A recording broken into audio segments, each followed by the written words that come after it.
everyone, and welcome to episode 557 of the MTG Goldfish podcast. I'm Seth, probably better known as Saffron Olive, and we have this small crew here this week.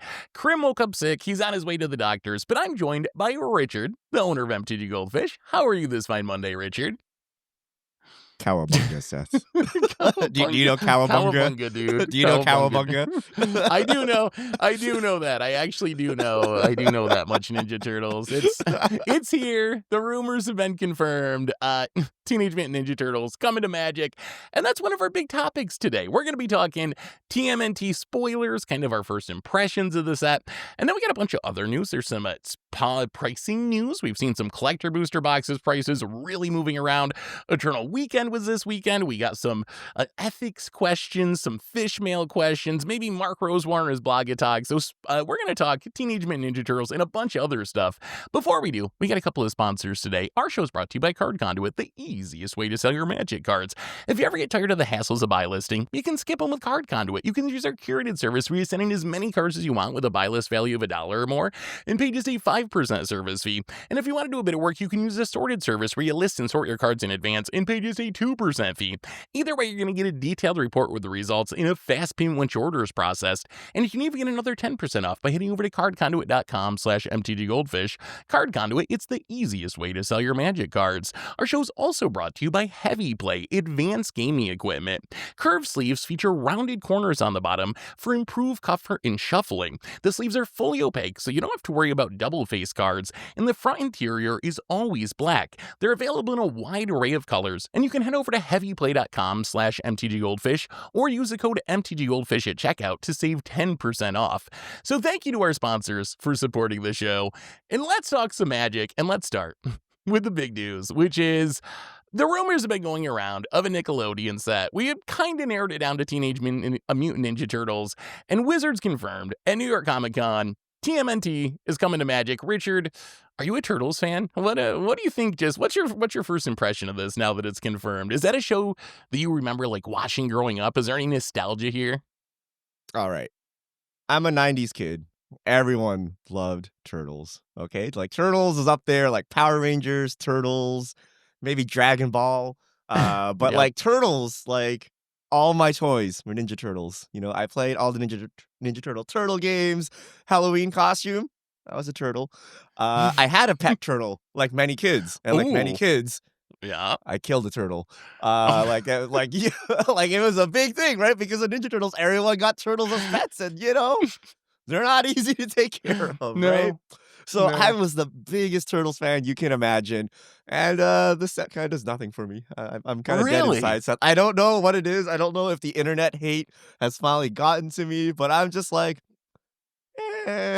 it's fine. Like I don't know, right? Because I should be the target demographic for this, but I don't know. I don't know what it is because Turtles is still ongoing. Like they've rebooted like several generations worth, and kids today still watch Turtles. There was a recent Turtles movie, which was actually pretty decent. I watched that, but I don't know. I kind of think of it as like a kid's show or something, and like I'm feeling Yeah. nothing about this as opposed to Spider-Man. I love Spider, even though everyone else hated Spider-Man. I'm like, yeah, Spider-Man. This is kind of like, I don't know, man. Interesting. I expected you to like this one, honestly. Like, I know the Turtles a little bit. I had the weird, like, upbringing without TV and stuff. So all these things everyone loves so much from being a 90s kid, I'm like, I didn't really get to watch that when I was a kid. But I knew the Turtles because they were everywhere when I was growing up. I don't have any, like, big special connection to them. So I was kind of, like, in the middle. I will say my first impression was a little bit of relief. It's like coming off of Spider-Man, I was really worried that this was going to be like super cringy, and I think like some of the cards are kind of cringy, but then some of the cards we got like ninjas and they have swords and it like seems a little bit Magic adjacent. I don't know, like I felt like it fit in Magic. Some of the cards at least fit better than I was worried that they would. But do you think that's true? Like how adjacent to Magic do you think this is now that we've seen some of the art? You know, this weekend I wanted to go, touch grass, go into nature. So, I went hiking at my local pizzeria and got a slice of pizza that represents forests. What? What? Those lands? The pizza lands are horrendous. What do you mean they're not cringe? I'm like, oh my God. okay. I'm like, what happened here? It's like It's like we gave Magic Design to Nickelodeon itself. Wizards was like, "Yo, we don't have resources to design anything. Would you, Nickelodeon intern, like to make Magic cards?" They're like, "Yeah, we could do it. How about we make pizza and we'll make the pepperoni a mountain symbol? Yeah, Yeah." you didn't want a broccoli green mana symbol, Richard? You've not been waiting for that? Honestly, I know they're cringe. They are probably the cringiest part of the entire set, but there is a tiny part of me that's happy for them just because I'm building that like Graham O'Brien guy in his garage eating food deck that's going to be like my commander deck, and these are kind of the the perfect lands for that deck. So I mean, there is some upside here, as cringy as they are. I mean, I guess the point of that deck is kind of to be cringy, so I guess it fits there.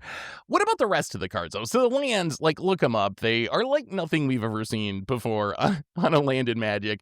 But what about the rest of the cards? Like Super Shredder, Richard. Look at Super Shredder. I could see that being like a Kamigawa card, right? Couldn't you kind of like squint hard enough and you see like a ninja rat and it's like kind of looks a little magic-y to me. Even some of the turtles are like, yeah, it's weird, I guess, that it's a turtle that's dressed up like a samurai, but still, like, I could see that being a weird Magic card. Like, some of them look kind of close, right? Yeah. Yeah, they do, but I don't. So Shredder totally fits in universe, and like the rat ninja thing, like clearly, um, Wizards took inspiration from turtles at some point, and even things like the weapons, like Raph is using a Jite for some reason. So, Umezawa's Jite. Everyone's like up in arms about that because, like, doesn't he use size? And I have no idea what the lore is, but the Reddit comments seem to indicate that the turtles were not so tied down to their weapons as in the early times where like Donatello always had the staff, Leonardo had the Yep. dual swords or whatever. Apparently, they just grab ninja weapons now, and Raph uses Aw. Jites half the time. And my only Hmm. understanding is a Sai has like 3 pointy things and a Jite has 2.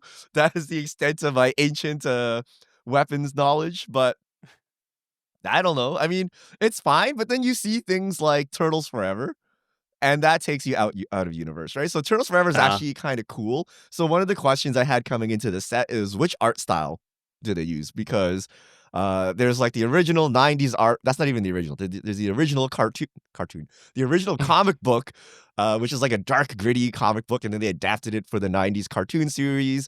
And then over time, they have changed it to some that I don't like some of the newer Nickelodeon CGI looking things I didn't like. But nah. Turtles Forever shows 4 different turtles. Um, well, the 4 main turtles, but in different art styles. And the cards are a mixture of the various art styles and designs over time. So I kind of like that, but then at the same time, it just kind of takes you out of universe, right? Like it's so contrasting. It doesn't look like a single individual world.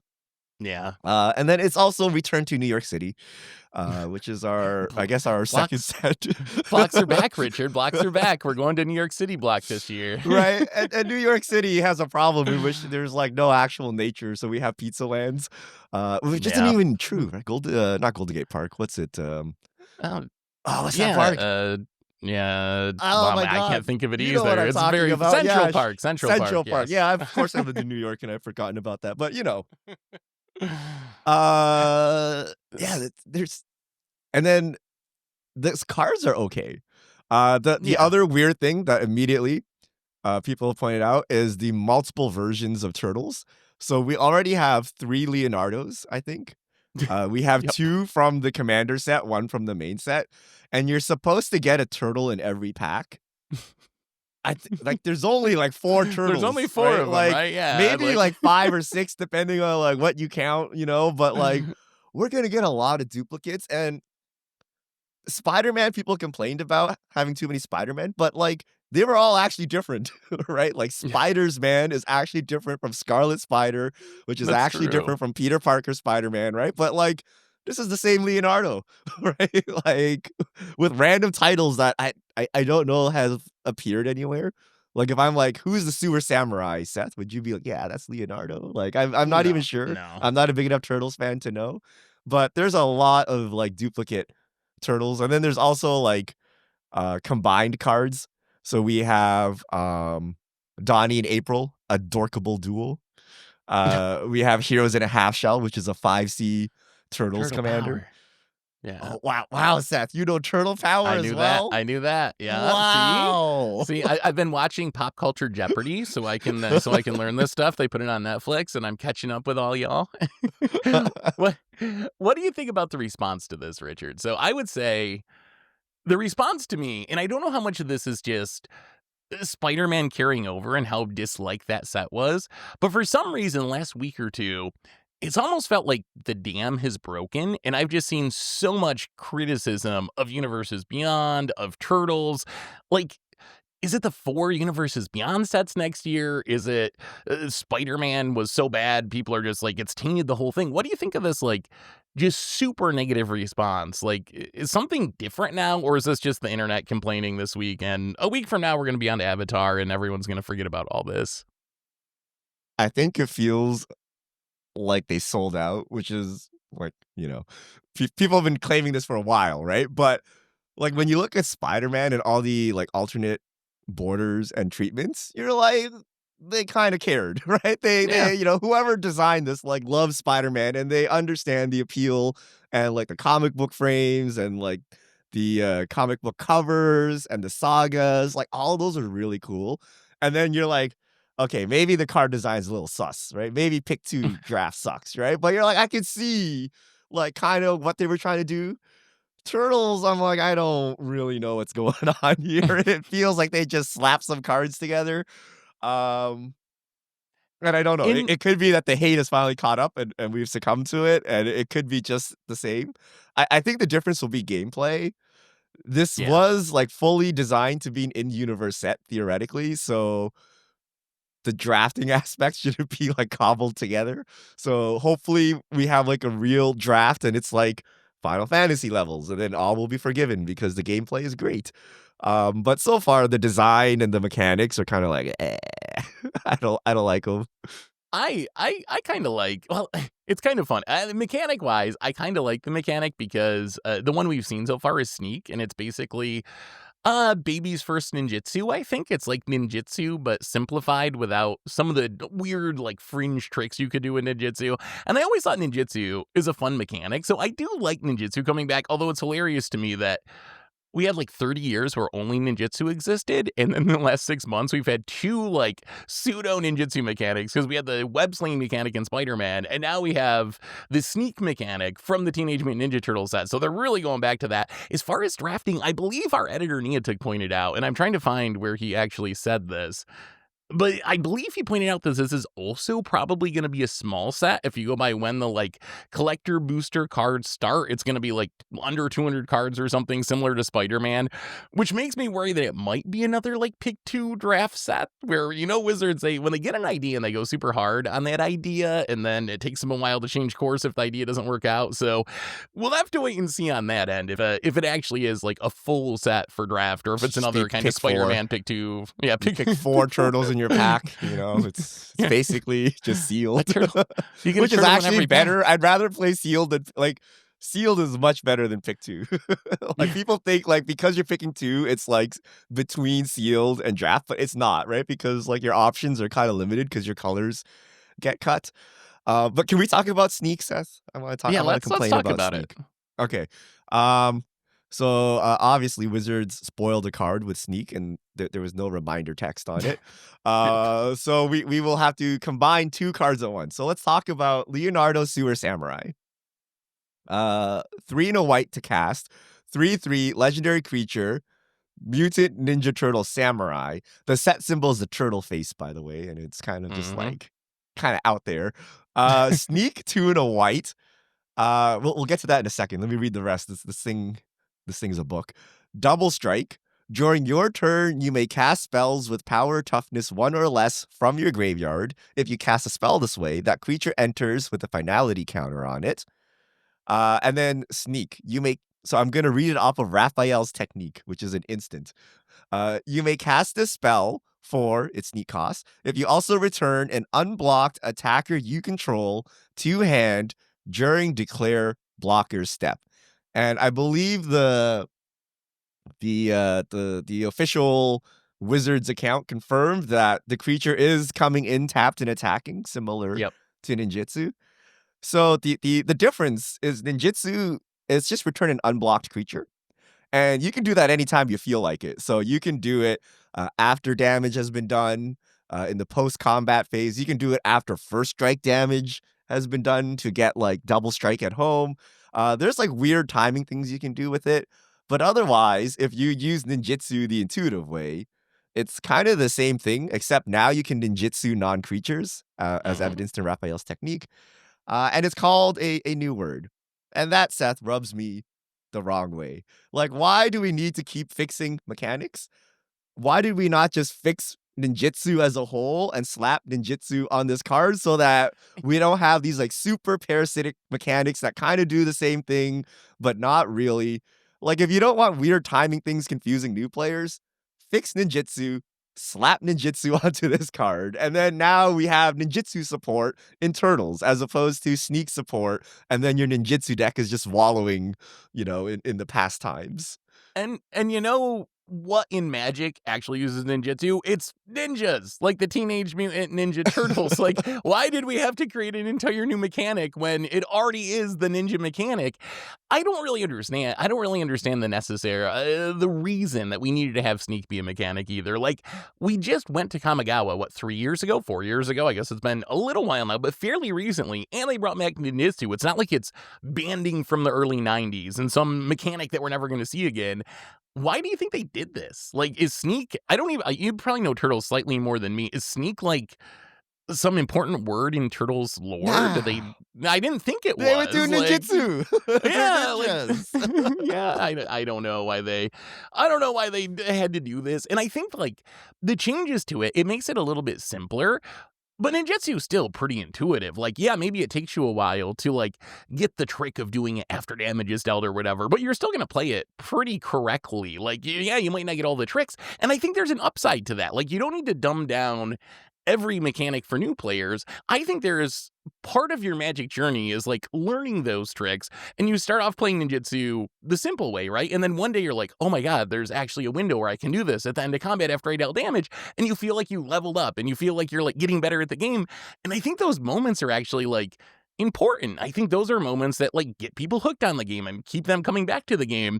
And those little tricks are just not going to happen with the wording on Sneak. So maybe this is like a little fringe thing, but I also don't see why we needed to have Sneak instead of ninjutsu. What do you think of My the card? guess, I was Oh, gonna go say, ahead. my guess is they want to remove the flavor from it.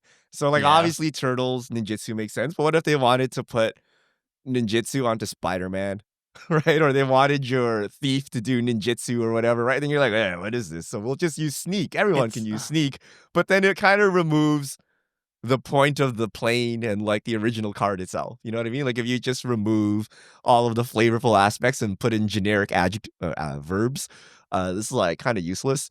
So I don't like it, but I'm pretty sure it's because they want, I don't know, someone from Star Trek to use to be sneak able to instead of sneak, yeah. ninjutsu. And they're like, that guy doesn't know Probably. ninjutsu. Like, what's he So doing? I guess that could make sense. Maybe sneak is the new like evergreen keyword for ninjutsu like abilities. Like I guess that would be a possibility. Yeah, it just seems unnecessary to me. What do you think of this card though? Like Leonardo's got to be pretty strong, right? Being able to cast all your low power toughness creatures from your graveyard, even with finality counters, is good. If you sneak it, you get in for 6 thanks to double strike, and your creature's already unblocked and is tapped and attacking. Like it seems like good top end to some sort of aggro deck, right? What are we talking? Are we talking about standard? We're talking Yeah, I about mean, commander. yeah, well, it's standard. Let's 60 card formats. Standard, yeah. It's probably not good enough. No. Like Okay, okay, okay. how many Richard, here, power toughness Pixie. 1 creatures are you gonna, so it's like you gotta play hate bears, and you can like recast your Thalias, but your 4-drop play is get through combat, deal 6, and then untap, and then start playing 1 power creature. Like that doesn't seem strong enough to me, but maybe you can get there I somehow. But you have to be getting back like hate pieces with this power 1 or toughness 1, I right? I actually think it could be a good card in the self-bounce decks because it, like, picks up Nurturing Pixie, it picks up Sun Piddle Kieran, it lets you recast them from the graveyard, so you just get this another looper, basically, where you can, like, Sun Piddle Kieran, pick up your removal spell, recast your removal spell, then this picks up your Sun Piddle Kieran, then you can recast it from the The graveyard. flying lets you get in with the double strike, The right? flying lets you get in with the Yeah. double strike, so I think there Maybe. could be decks. There could be decks, I think, where it could be a good standard card. What about Commander, Richard? When I think of you playing Commander, I think of white decks with 1 power and 1 toughness creatures, your Pilgrim Eyes and your Spirited Companions. Is this not a Richard staple in Commander? I don't think so. So because Because the it's a commander itself turtle is or it's not good useless. It's a enough? 3/3 Okay. double strike. And then Yeah. because you put the finality counter on it, it ruins everything. Like your Sun Titan doesn't work, your Maria doesn't work, your Dusk Dawn doesn't work. And like if I was to do this, I would just play like Delny or something, like just double my triggers on the way down and have a much more powerful commander. Because at the end of the day, if you're playing all these like power 1 toughness things, like having a 3/3 double striker is doing absolutely nothing for you. So I'd be interested in like some kind of instant speed Voltron deck. I don't know if you can like sneak this in and like equip all your crap onto it and just like one shot someone. There's probably got to be a way, but that would There's be the gotta be way something. I built it. I actually thought about the set, and you know what my conclusion was before I thought about power level. I'm like, I don't want to play Leonardo. And Like that was it. and Like I just don't. I'm like, he's such a. I don't like him as a turtle. I don't like did this art. I don't like anything about this. So I just don't want to play it. Is that a new thing in Magic? Like, do you remember before the Universes Beyond era, was there ever like a set that was printed and it had a card that was just like, it, for whatever reason, it looked, you didn't like how it looked, you didn't like the character, so you refused to play it? Or is this something that's like new with Universes Beyond, bringing different IPs in? I think it's new. Like the opposite happened. So I would play stuff because of the character or because of the art or whatever. But I don't think I've ever been like, I don't want to play this because I don't like this character or it doesn't jive with me or whatever. But that's because there was like no lore. Like I didn't like who is Right, Delny yeah. really? How am I to judge Delny before playing Delny, right? But I know who Leonardo is, right? And it is a turtle and it's Universes Beyond. And I'm like, it's like this is so like on the fence. But if it had Delny's ability, then I'd probably play Leonardo, right? But I'm like, Okay, if it was its strong ability enough, is yeah. so like mediocre. It's like on the fence. I'm like, it's not worth the trouble, right? All right, you're not a Leonardo fan, but what about the other sneak card, Raphael's Technique? Is this card busted? So it's 6 mana instant. Each player may discard their hand and draw 7 cards, but you can sneak it for 3 mana. You might have to talk me down off this, because when I first read this, I was like, oh my god, is this not like a good mono red card in standard? Like, picture mono red, you're dumping your hand, you're attacking all the time, you're naturally going to break the symmetry, theoretically, because you empty your hand faster than your opponent, and then you just play this and refuel. Plus, you have that Crim card that he always plays, a Razorkin Needlehead that pings you if you draw a card to like discourage your opponent from choosing to actually draw 7, even if they had the opportunity to. Could this actually be like a real like refill my hand mono red card in standard? Without Razorkin, I would say no. With Razorkin, it becomes very interesting. And we have to be a burn heavy deck. Like I think if you discard your it's not really discard your hand, right? But like pay 3 mana to draw a bunch of cards, and they're all just like creatures, like it kind of sucks. But if you have a bunch of 4 damage burn spells that you can untap and just burn your opponent, 'Em. even though they've like taken down your board, then I think it works. I think with the Razorkin, this makes it like super more enticing, right? Yeah. Because now your opponent is going to take 7 if they wheel, and they don't want to do that. And then it's a one-sided wheel, and then like you're cooking. It's also like a 6 mana do nothing or a 3 mana Yes. do nothing, which After Wrath, it's bad. Yeah. is a real problem because you're like, what if I don't have creatures to attack with, right? And I think traditionally one of the biggest upsides of mono red is consistency, right? That's one of the reasons to play mono red. Your mana's perfect. You just curve out. All your cards kind of do the same thing, which is deal some amount of damage. And this is an inherently inconsistent card. Its ceiling super high, where you like refill from having 0 cards in hand and it wins you the game. But then the floor is it's 6 mana. Someone wrath your board. You don't have a way to actually get it into play. You got 3 lands, and it's just like literally a dead card off the top of your deck. So Big it'll red. be interesting. Big Yeah. red. Like a slower, controlly red deck where you can Razorkin wheel. You can also just instant speed wheel. It's What like do you not think? bad. Yeah, I mean, you can wheel on your opponent's end step, which is kind of cute. If you're going to sneak it, it's going to have to be main phase, or not main phase, but during your turn because you need to unblock creature. But still, 6 mana wheel on the end step, untap, get the cards first. Kind of powerful. What about Commander? I've seen a lot of people be salty about this card in Commander because everyone's like, I don't know if you remember. I don't know if you remember, like a few years ago, we talked about fixing Notion Thief effect, or not Notion, yeah, Notion Thief effects and like Narset effects. And we were like, well, you should make those so it only triggers if your opponent made you draw the card. So essentially a way that you could not combo Notion Thief with a wheel. It seems like Wizards tried to solve the same problem, but the way they did it is by making all wheels optional. So you can just choose to opt out of the wheel, so you can't force your opponent to like discard and then draw with a Notion Thief out or whatever. Do you think that makes the card bad? Is this a good Commander card, even knowing that your opponent can just choose to opt out if wheeling is negative for them? Are you playing Nekasar? like, Well, I was bad at like, Nekasar, yeah, yeah. if you're gonna do one of these wheel combos, this card's crazy. But I think a wheel in the abstract sucks. I Yeah. know back in the day we were all over Mm. wheels Yeah, I because used to love we kind of wheels. sucked at Magic back then, right? And then also your options for card advantage Yeah. were not as good, so we would just wheel. But the table is drawing 21 fresh cards versus your 7, right? And that's probably very bad for you unless you have the combo out, which is like a Nekasar or something. Then this becomes insane, obviously, right? But as a way to just draw cards, I would never play a card like this, especially that requires you to sneak because you need to be able to attack and Yeah. unblocked, right? And Yep. it may be rough, right? You may not get it, and then this card is like 6 mana wheel is like so bad. I wouldn't go there. So, the other card I want to ask you about before we move on to some other topics, what do you think is Super Shredder, Richard? Is this like from the 60 card perspective? What does Super Shredder do, and do you think it's good? So 1 in a black, 1/1, legendary creature, mutant ninja human, menace. Whenever another permanent leaves the battlefield, put a +1/+1 counter on Super Shredder. Is this Every, Tarmogoyf, Seth? Is this everything grows the Tarmogoyf? Super Shredder, yeah. Everything. Everything that So dies. your stuff, their stuff, and it simply leaves the battlefield. So bounce, blink, Blink. Yep. dies. Even if you have like rest in peace up or whatever, the thing gets exiled. Most notably, like just chucking fetch lands grows this thing, right? It Hmm. has menace. But the bane of all cards of 2025, Seth, legendary. You can only have Mm. one Super Shredder. You better hope it gets the job done because you can't stack them up.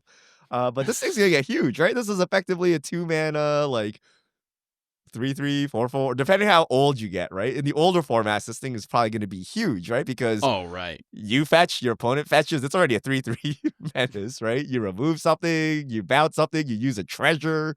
Like treasures, tokens, all that stuff counts because they're permanents. It's just leave the Uh, battlefield, yeah. it's insane, Yeah, no, right? I feel like this card's actually kind of insane. Yeah, and it does synergize even more the further back you go, like you said, with fetch lands and Mishra's baubles and all that stuff. But the fact it's anyone's permanent and it's any permanent, we've just never seen a card like this before. We've seen 2 drops that are like, well, when a creature dies, it gets a +1/+1 counter, things like that. But we've never seen a card that's just like, when anything leaves the battlefield for any reason, get a counter on it. I think the card has a shot. I think the card has a shot to be good. Obviously, like you said, legendary is a big drawback on a card like this. You need it to grow and you need to stick out, and you can't really do anything with multiples. But I still think in some number, this has a chance to be a really good, like, constructed card somewhere, like in standard or maybe even back in like modern and older formats. I will try modern again, Seth. Ooh, Super Shredder got you back? I like this is better than like okay, if this was not legendary, this is 1000% better than Tarmogoyf, I believe. Yeah, I would Right? agree with Because that. like if you just like sack 2 fetch lands, it's a 3/3, right? Without doing anything Yeah. else. Right? And if you could stack them up so like when they kill one, the other one grows, it'd be amazing. But the fact that it's legendary is a big problem because one Tarmogoyf is not enough to get it done, Seth. You need to stack them all You down. gotta stack them up. So I don't know. It's interesting. I'll try. And then of course there's all these like cheesy synergies you can do. You can put in the baubles. You can, make blood tokens or something. I don't know, right? Like there's Yeah. all these things you can just sacrifice to grow this. But wait, Seth, I want a ninja in. Haha, I want a Oh, ninja yeah. in a card here. Ninja something in. Bebop and Rocksteady. Ooh. One All right. Golgari. So 3 mana. Legendary creature, boar, rhino, mutant. 7/5. Whenever Bebop and Rocksteady attack or block, sacrifice a permanent unless you discard a card. This is card's standard good. playable, right? This This card. is card's Rotting Regisar, like without getting blown out because they waited for your turn to discard a card. They Upkeep, fired off their discard, spot kill removal. it. I guess the same thing can be done anyway, right? Because you go to combat, you attack, and then they kill it. But So yes, yeah, it's Rotting Regis. It's essentially Rotting Regisaur. Again, the downside of being legendary, which I guess we can just assume that of all these creatures. Regisar wasn't legendary, right? Regisar was not legendary, so you could stack up Regisars. But essentially, Rotting Regisar, I actually think this is a really good standard card. And the reason is we have a lot of mechanics that actually turn discarding into an upside. We have like Monument to Endurance. The first thing I thought of, and I don't know how the flavor works on this, and it's, I'm not a big flavor guy. I've talked about that before where I'm like, I could play with a deck of cards and I don't care. But I think the best synergy is Carnage, Crimson Chaos from the Spider-Man set. So you got this like Ninja Turtles and Spider-Man deck going on. I don't know what the flavor is, but Carnage is so perfect for this because you can mayhem it in for 2, so it likes to be discarded. And then it reanimates something mana value 3 or less, so then you can get this back. So I think this is a good standard card in Mayhem decks, in self-discard decks, and maybe in some number in just like Regisar. Maybe you can just play it for value because people played Regisar in just like mono black and just like, I'm going to attack with this big 7 power 3 drop. Yeah, this like people played Regisar like as a fair card, right? And you're just like 3 mana, 7/5, untap, remove your thing, smack you for 7. You got 2 more turns, right? Smack you for 7, smack you for 7. So it's I like it actually. I don't know if I like this Carnage Bebop Rocksteady deck, but it sounds very good. That's Magic in 2026. Wait, Richard. what's Carnage's Omen Path name, Seth? Oh, Does it make it any better? Deserex, I believe, something like that. Okay, I'm gonna ninja in one more card because I just gotta ask you about this commander card. Heroes in a Half Shell. We mentioned the name earlier. It's a 5-color commander that cares about turtles. 5 mana, 5/5, Wooburg, Vigilance, Menace, Trample, and Haste. When one or more mutants, ninjas, or turtles you control deal combat damage to a player, put a +1/+1 counter on each creature and draw a card. What do you think of the first thing I thought of with this is it's kind of like every single set we get the same card. Like every Universes Beyond, there's some like, here's a 5-color commander where if you like look at Cosmic Spider-Man, here's a 5-color commander. If you just want to take all the things from the set and put them in the same deck, here you go. It's like Baby's first Ninja Turtle commander, Baby's first Spider-Man 5-color commander. Does it seem a little cookie cutter to you? It just seems like kind of bland. I already think 5-color commanders in universe tend to be bland, and then this just makes them feel even more cookie cutter and bland to me. Remember Ob Nixilis Planeswalker era where every Planeswalker, we were like, they're just kind of following a formula. +1 draw a card, negative removal, ultimate win the game. Is that the same thing with these 5-color commanders that we're getting every set now? Yeah. I mean, I know it's cool to say Universes Beyond is slop and all, but like, design-wise in Commander, we've been on slop for a while, right? Like every commander is like so like dead obvious, like what you're supposed to do with it, and it's like the payoff and the what do you call it? It's like the whole card is a combo in itself. Like it itself draws off itself, right? Because it's a mutant ninja and a turtle. It pumps your team. It's a 5 mana 5/5 with 8 million keywords. Like it's boring, but I guess like if you're a new player, this is what you kind of need, right? You're just like, I'm just gonna slap my turtles in a deck, and then it's gonna do the thing because it's super effective. But like every commander is like some kind of Toski effect that grows your team and like doesn't really need anything, right? And we have all of them for all the creature types now, so just expect it, right? Like I'm sure we're gonna get Star Trek thing that looks like this, right? 5-color Spock, 5-color Spock. Put in all your Star Treks. So I don't know. I mean, I guess it just is what it is. I don't know. It's just it's not fun to play because it's like you just slam random cards and then do the thing and then it like works, right? Yeah. Yeah, I think that's very true. I think if there's one takeaway from the Spider-Man set for me, it is the set that I have most seen or realized, and I guess it's been going on for a while, but just like a big focus on new players. I don't know. I don't even think that's necessarily a bad thing, but just like with ninjutsu becoming sneak and a little bit simpler, and then the like kind of cookie cutter 5-color commanders, you can definitely see that part of the design goal, I would say, of I guess every set, but especially Universes Beyond set, which Wizards have talked about as their best way to get new players into the game, really kind of intentionally being designed with that in mind, which in some ways is probably a good thing, but it's becoming more and more noticeable to me, just kind of the focus on kind of simplification compared to what we've seen in the past. But any other Spider-Man thoughts before we hit up some other topics? Not Spider-Man, Seth. Oh my Turtles. god, They're they're all your blending universes together. beyond. They're sets. blending together. Yeah, I know. Oh my god. Well, speaking of Spider-Man, I got some pricing news for you, Richard. I don't know if you noticed this.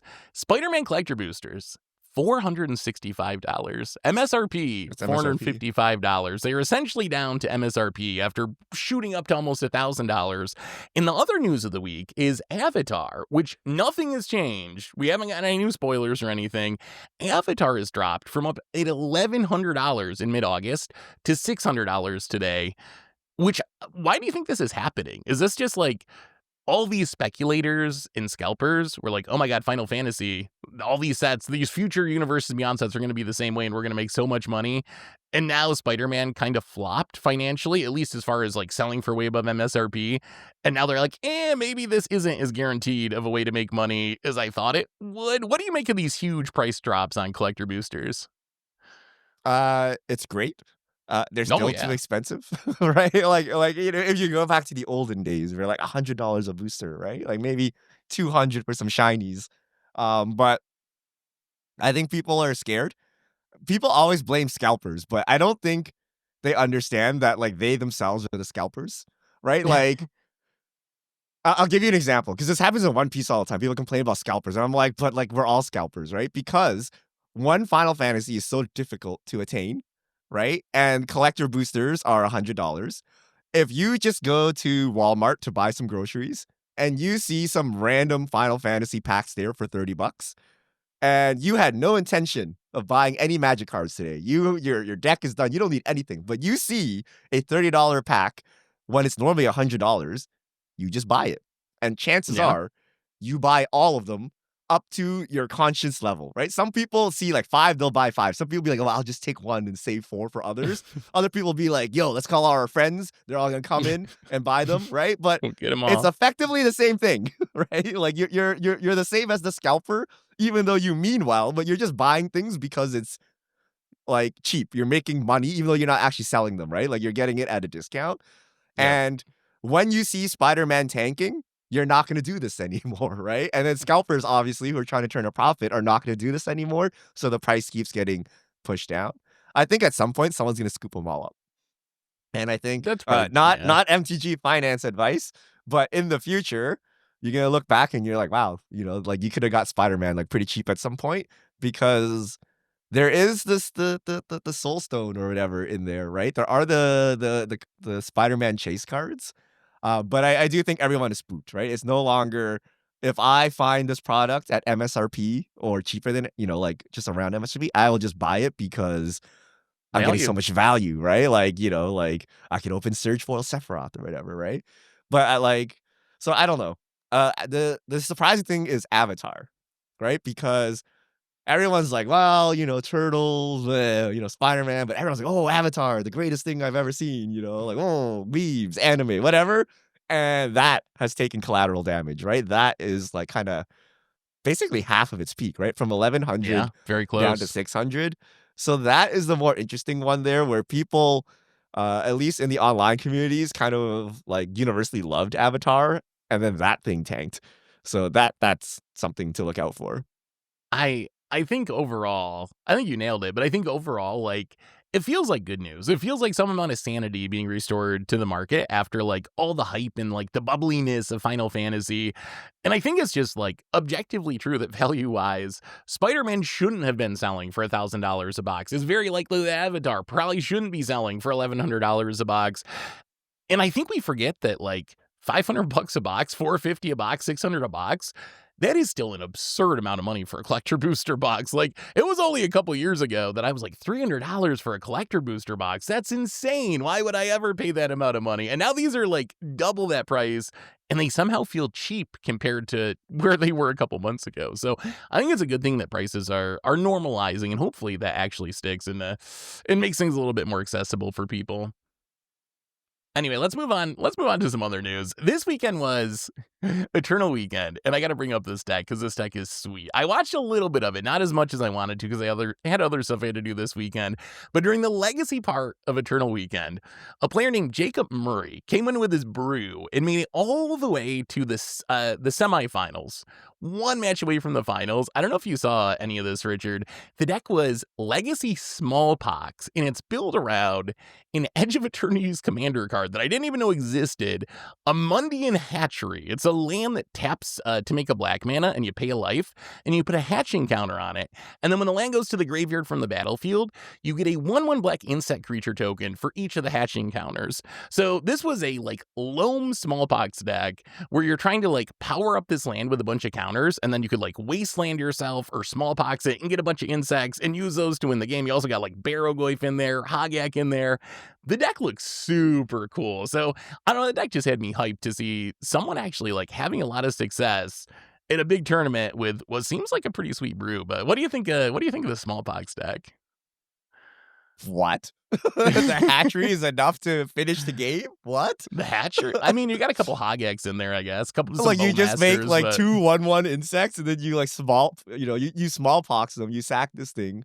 You make 2 1/1s, and you're like, that's enough to end the game. Like what? I'm so confused, Seth. I mean, you got wastelands, you got life from the loam, so that combined with like taxing your opponent's mana, hopefully, would be enough to end the game. Like, hopefully, your opponent's not doing much because you're wasteland locking them or whatever. Is this a fair Hogak deck? Like, I see Hogaks in here. Like, what's up with that?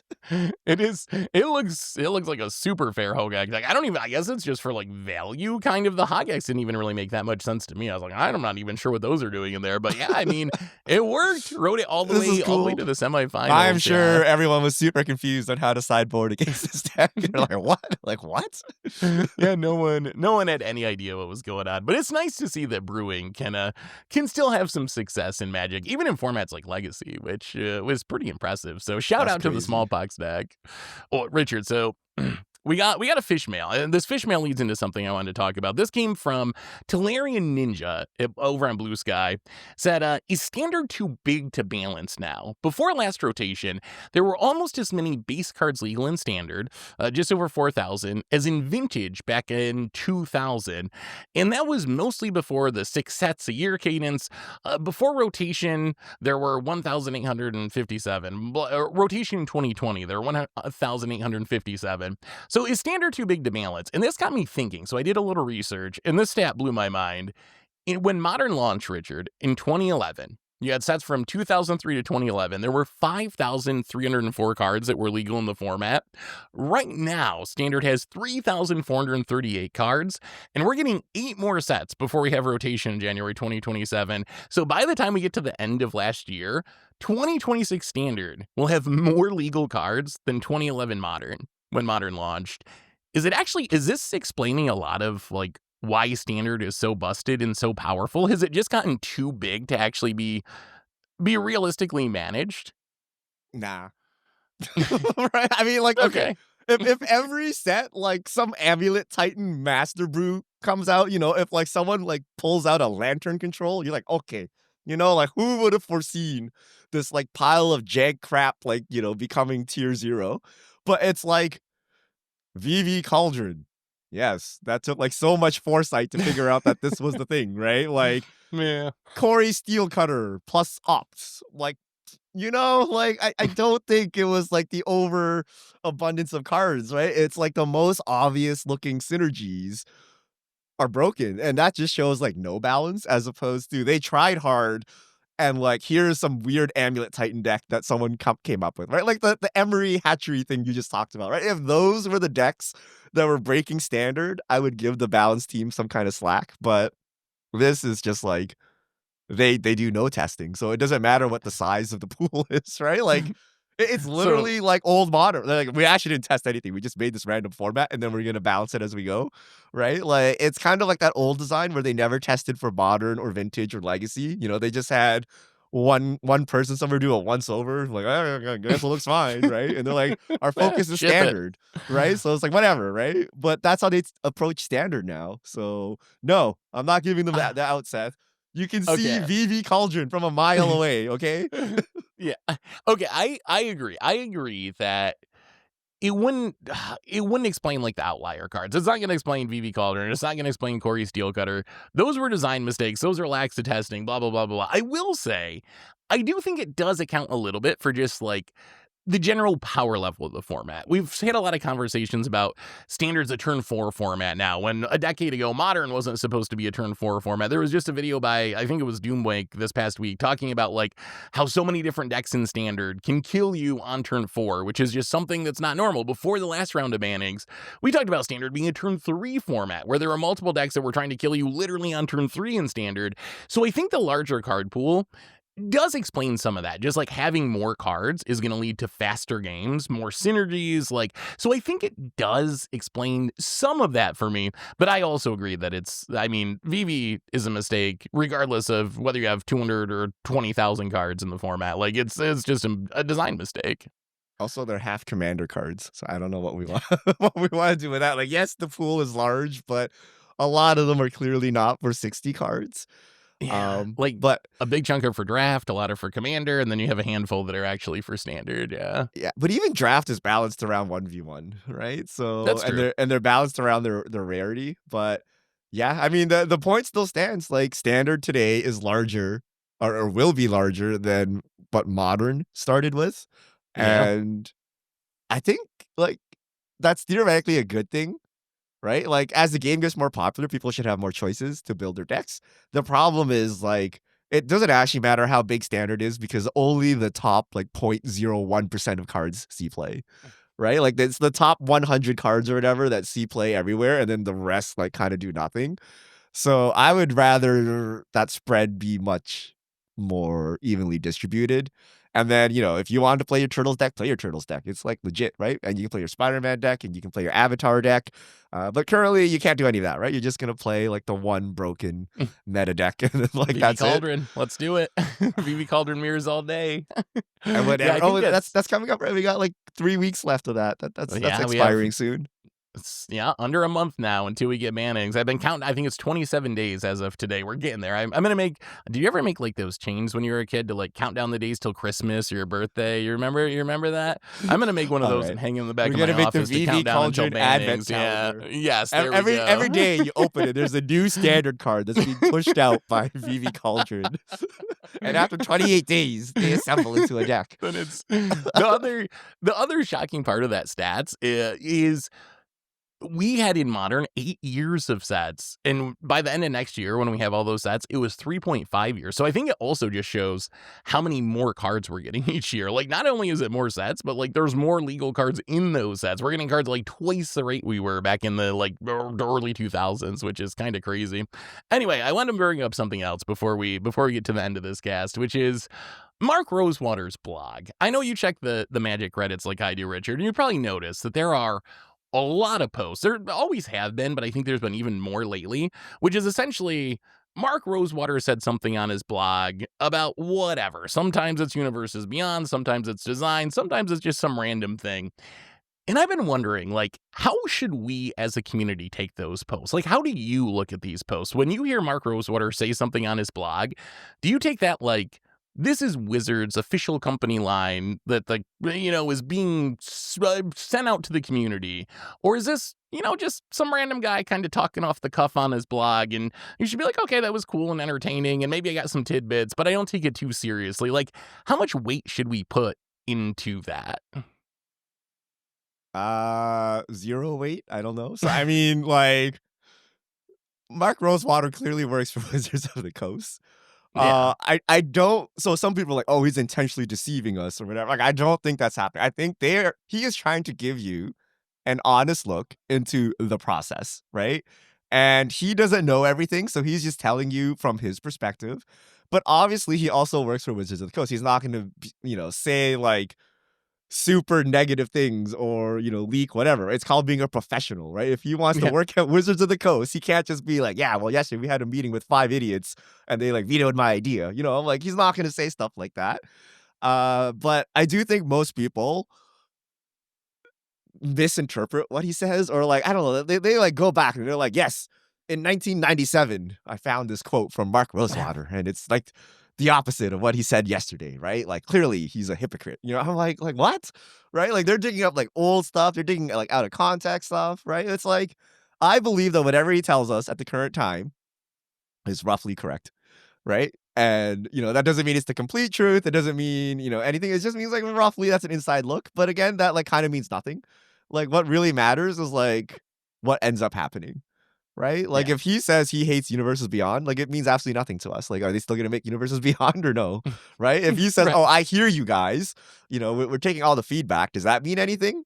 I don't know. Like, are they gonna take the feedback and do anything with it? Right? Like, so it kind of just it's just noise. It's like, I don't know, it's like NFL preseason talk, right? It's like something to talk about, and there's stuff Yeah. to ponder about, but at the end of the day, it kind of means basically nothing. But some people take it as like sacrilegious, right? I'm like, I don't know why, but That's kind of where I'm at with it too. I feel like a lot of people take it way too seriously for what it is. I also believe, I don't think Mark goes out there and like tries to lie to anyone. I think there are things he legitimately can't say. And like you said, he works for Wizards. So there's things he's not going to be able to say because he wants to keep his job. But I don't think he goes out there and lies about stuff. And I feel like it's a good thing for the community overall that Mark is so open about stuff. I think it's almost kind of unique. Well, I guess I'm not super into a lot of other games, but I imagine from what I've heard from people, usually you don't have this amount of openness from someone that's like the head designer of the game that is just daily answering so many questions. So I think it's really a positive thing that we have this like give and take, but I think people also read way too much into it and take it way more seriously than they should when this is just Mark Rosewater. I don't know. I think of this like my Twitter, where like sometimes I tweet something and it becomes like this big deal that everyone's talking about. And I know why I tweeted it. And I know that I just like woke up and had a cup of coffee and the thought popped into my head and I typed it out in 30 seconds and went on to make my next video. And then I look at it an hour later, I'm like, oh my God, why are so many people talking about this? It was just like a random thought. And I think that's like how I view Mark Rosewater's blog too. Like it's nice for entertainment purposes. I like that we get some little nuggets, but I think that people need to maybe take it a little bit less seriously. And I've seen with the Universes Beyond stuff, it getting like almost kind of harsh to the point where I'm like, I'm kind of surprised Mark keeps answering all these questions. But there was one this week that was just like, why are you destroying MTG? Question mark. That was the whole question was just why are you destroying MTG? So I feel like it gets a little bit too extreme there. But yeah, I don't. after we said all that, I will say some of the language he's used recently is kind of interesting, even though I just said you guys take this too seriously. So he has like on the record say he doesn't like Commander, right? We all know this. Like if he says he doesn't like Commander, right? But he says he just makes what people want, right? So like I don't know why people think he's lying and stuff. He just literally just straight up says he doesn't like Commander like all the time. But he's like saying like weird things like, oh, the game is like growing to meet the needs of its player base, and it's like what you guys actually want. And like I don't know, it sounds like gaslighting, right? But like I like it's Some of it there's some does. truth to it, but like just the way it's being said is like so weird, right? It's like, oh, as the game adapts, you need to adapt or move on. It's like this is some weird language, and I think he's had enough of trying to like satiate the internet bomb, right? Because like there's just He's some done. weird things to be saying. But the message has always been like, we made more money. That means people like it, right? Yeah. And then I think actually the important thing he actually says that you should actually put some stock into is everyone's like saying things like, oh, it's only scalpers playing the game, or only like new players are playing Universes Beyond. Stuff like that. And he like straight up says, like, the data shows that it's old time Magic players playing Universes Beyond, right? And Yeah. that people are buying the cards and playing with them, and they're not just buying them and like stop, storing them away. He explicitly says that, and I believe him when he says that. Because like Wizards actually does care about that, right? That does help grow their money bags. But Yeah. essentially, if you give them money, they think it's a success and they will keep doing it. And then they will change when things are not a success, but it takes time. right? Spider-Man is the aftermath, haha, of Assassin's Creed and Aftermath, right? Like it's still going. They're still fixing that thing they learned a couple years ago. It just takes them a while to fix. So whatever you think they learned from Spider-Man, you're not going to see it for another 2 years, right? And people At will least. complain for the time being, right? So Yeah. yeah. People forget how big of a ship it is to actually turn Magic and just how far ahead that they are working on a lot of these sets. And now we have contracts with other companies on top of that for crossovers. So yeah, it just takes a while to actually turn the ship in this case.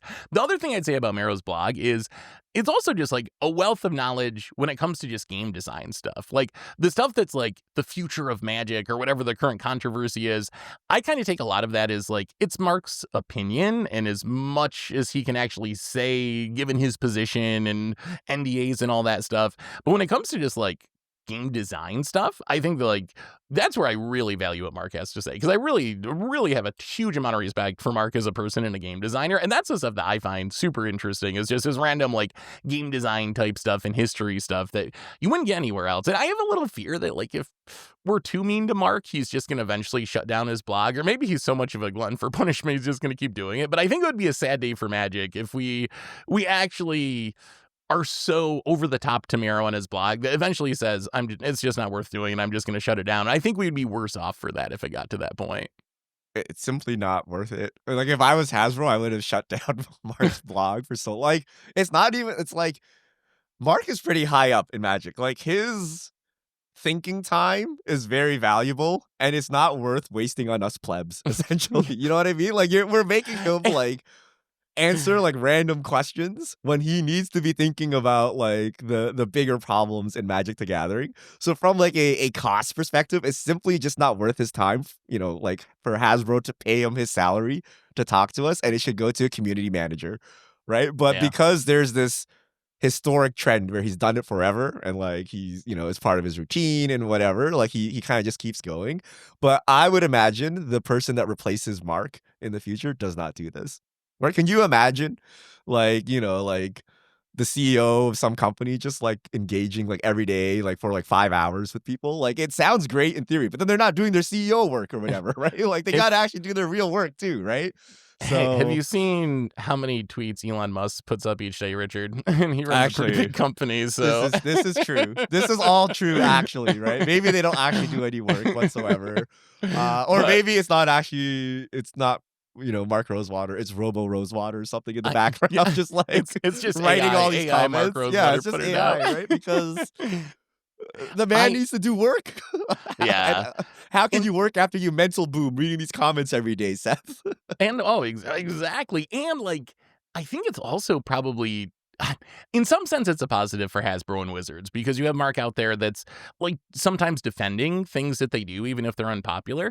But I would say overall, there's a lot of downside there too, because the other thing that happens is what you said earlier, where it's like, oh, Mark Rosewater said back in 2013 that we would never have other IPs in Magic, and we got you now, and look how you're all liars and things like that. And people like will latch onto those things, and those become like the big topics, the top post on Reddit, the big things. And I think that's kind of unavoidable. Like if you just are answering 20 questions, 30 questions a day in long form on your blog, you're going to have things over the years that end up being different or end up being wrong. And people are going to pick those things out and just hammer you for it. So I think that's the other downside is it's just the internet's not very forgiving with stuff like that. And you say one thing 10 years ago and boy, you're going to own it forever, whether you want to or not. Anyway, I think those are all of our big topics for today, but I did have one more fish mail I wanted to sneak in. So this fish mail, let me see, where did it come from? At Real Tap Water says, I don't like how Spider-Man was handled. I don't like the look of it. And I think the Omen Path cards are cooler, even though the names were kind of rough. I've been playing a ton of Omen Path drafts. I don't want Wizards to get the message that the set is awesome.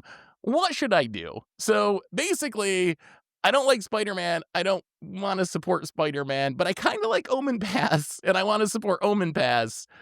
How do I vote with my wallet on this one, Richard? Buy the tough one. Omen Paths cosmetics. So, like, I think Fleam. that's the only way to think about it, right? So the Fleam should come for free, but they have, like, the extended borders and whatever, you know, like, the parallel act styles or whatever, and I was thinking to Yeah. myself, like, "Who would buy these?" Right? Because I already think they're kinda sus, but I think that's the only way to do it. I think drafting a ton helps. But I don't know, right? Because it's a weird thing. Like we talked about this before. Like Open Path is kind of part of the Spider-Man package. So when you support Open Path, you're kind of supporting Spider-Man, right? Yeah. And I don't know how you do it. I actually think the real way is to just not play it at all, right? We've seen 17 lands data that in franchise 17 lands players are not playing Omen Paths like pick 2 draft like at all, It's real right? bad. And it looks real bad. And the only question is like how many constructed players or players who don't normally play pick 2 or play drafts start playing pick 2, right? And if that number is not like gigantic, then it's a huge net negative for Wizards, and Wizards will see that and they'll do something about it, right? So I Yeah. really do think the answer is just do not play Omen Paths at all if you know don't like the Spider-Man situation. And then also don't play Spider-Man drafts in real life, right? Because Yes. the other thing is if Spider-Man drafts in real life are firing like crazy, but Omen Paths is not, then that shows Wizards it's the Omen Path IP or Right. whatever. Yeah. You know, it's like this Yeah. split IP thing. But if both don't fire, then that tells them. So basically just do something else, right? Yeah. And I, come back later. I mean, I think that's all you can do. And I will say it gets even tougher once you get to constructed. If you feel like you're voting with my wallet, what do you not put a card from Spider-Man in your standard deck, even if it's like the right way to win as much as possible because you don't want to play with Spider-Man cards? These are just choices that people have never had to deal with before. It's like an entirely new thing. So I think that's like, it's going to be interesting to see how people handle it. But I think overall, you're right. It all comes down to money. If you're giving Wizards money for a product, that's going to be taken as a vote for that product. So if you really are hard against something, the only real option is not to spend money on that something and spend it on something else instead or save it for the next set. So anyway, thank you. Thank you for sending in the questions. Richard, how do people send in future fish mail questions? All right, hit us up at MTGGoldfish with the hashtag MTGFishmail, and we'll get to your questions on air. And I believe that brings us to the end of episode 557 of the MTG Goldfish podcast. So, Richard, thanks for hanging out. Thanks to everyone for listening. Thanks to our sponsors for supporting the show. And we'll be back next week to talk about whatever goes on in the world of Magic. So, until then, have a lovely week, everyone. And this is a crew signing out.